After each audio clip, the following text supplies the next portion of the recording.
മറ്റൊരു പ്രധാനപ്പെട്ട വാർത്ത നമ്മളേറെ സങ്കടപ്പെടുത്തിയൊരു ദിവസം കൂടിയായിരുന്നല്ലോ.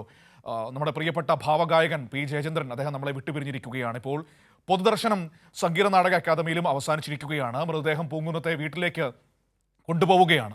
മന്ത്രിമാരായ കെ രാജൻ, ഒപ്പം തന്നെ ആർ ബിന്ദു എന്നിവർ പുഷ്പചക്രം സമർപ്പിച്ചു.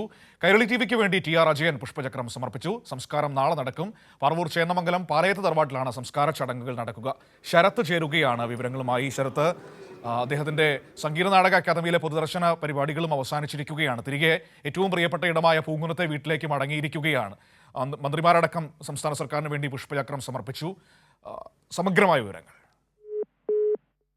മനു, പി ജയചന്ദ്രന്റെ സംഗീത നാടക പൊതുദർശനം അവസാനിപ്പിച്ച് ഏതാണ്ട് അരമണിക്കൂർ മുമ്പാണ് മൃതദേഹം പൂങ്കുന്നത്തെ വീട്ടിലേക്ക് കൊണ്ടുപോയത്.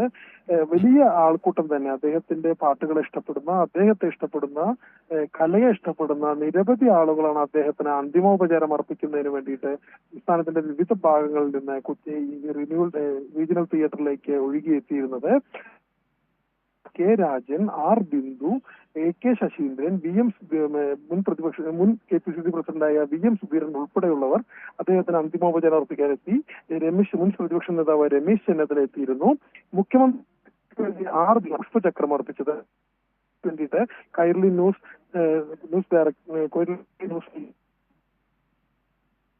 പുഷ്പചക്രം സമർപ്പിച്ചു. സമൂഹത്തിന്റെ വിവിധ തുറകളിൽ നിന്ന് അദ്ദേഹത്തെ കാണാൻ എത്തിയിരുന്നത്.